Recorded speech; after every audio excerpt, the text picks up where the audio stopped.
Leading from a hospital room, why we must stop training followers and start forging leaders. Hi, I'm Jennifer Hawkins, and I'm the founder and CEO of Launch Performance, an executive advisory firm. And to begin, I want you to picture this with me. I'm in a children's hospital room, and my son, who's only 13 years old, has just been diagnosed with leukemia. There are monitors and nurses coming in and out, and that strange hospital quiet that's never actually quiet. And on the tray table next to his bed is my laptop, my cell phone, and an iPad. Because at the very same time I was becoming a full-time cancer mom, I was also responsible for leading a blood banking department that covered multiple states in an industry where if we didn't perform, people's lives were at stake. So for 2.5 years, that hospital room was also my office, as well as my bedroom. Not figuratively, but quite literally. Between rounds, I was on FaceTime, meeting with my leaders. And between chemo, I was reviewing reports. And between spinal taps, I was in leadership meetings, continuing my work of building leaders around me. And what most people assume is, wow, she must have muscled through. She really had it all together. But that's not really quite my story. I didn't lead by control. I led by design.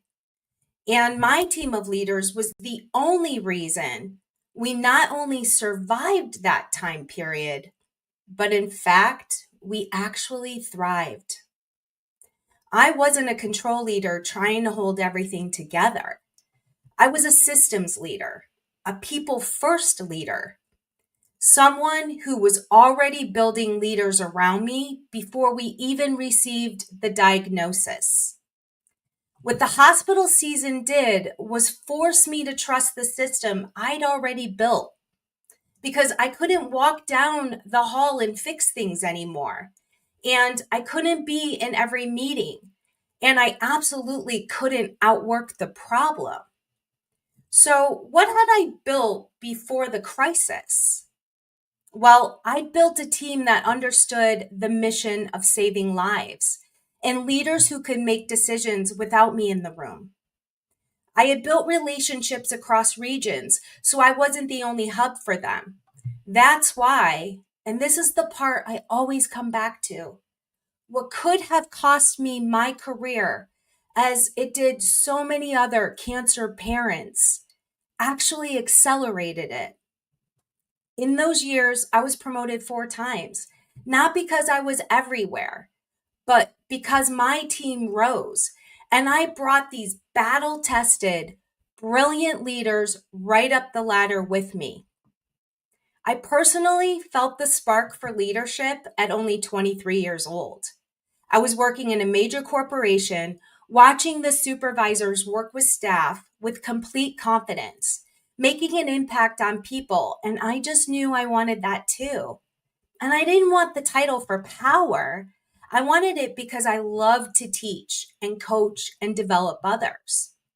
I still have the handwritten notes from my early interviews where I practiced potential questions over and over and over again.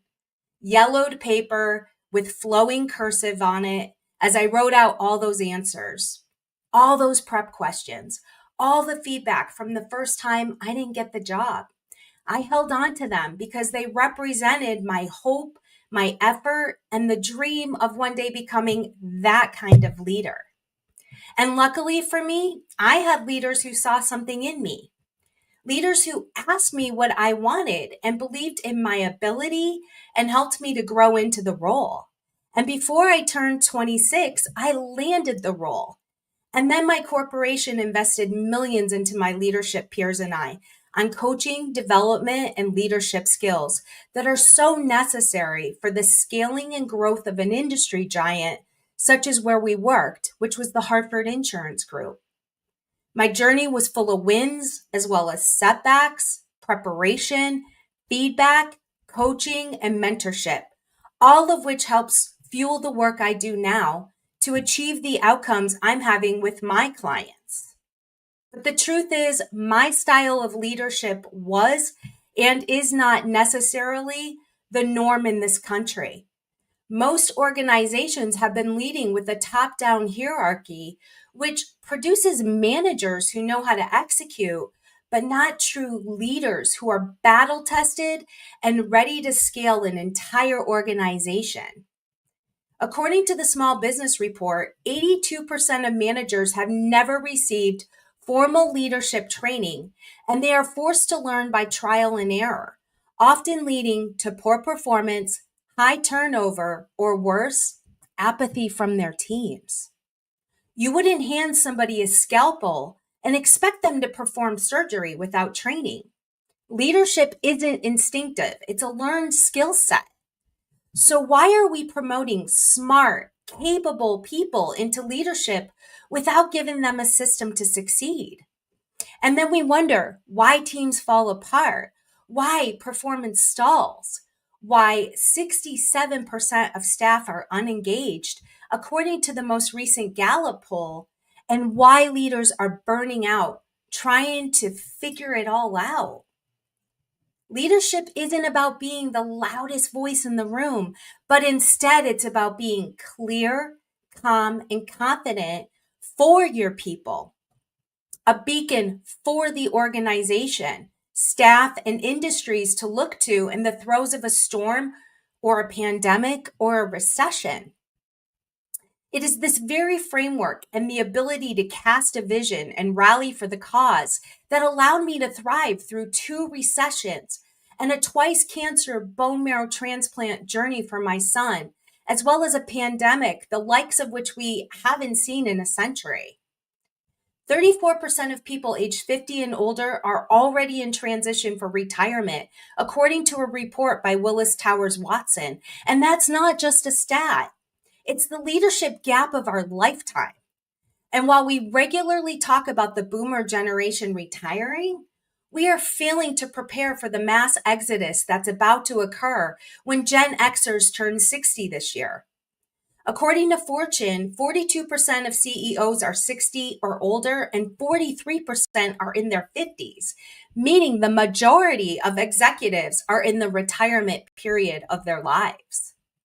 Most executives have been preparing for retirement for years, saving extensively in their 401ks and working with their financial advisors for a calculated date to give their notices. Heck, I've sat in networking meetings and at parties as they whip out their cell phones to show the retirement date on their apps and brag about exactly how many days are left until they're retired. And they should be excited, right?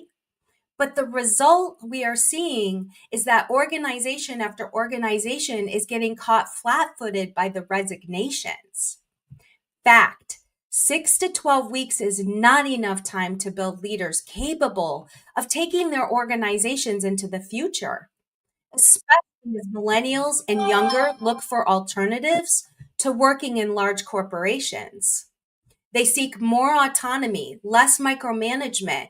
They want more impact where their voices are heard, along with better work-life balance and pay. And the truth is that they do have choices. Many are scaling companies with the use of AI in small teams.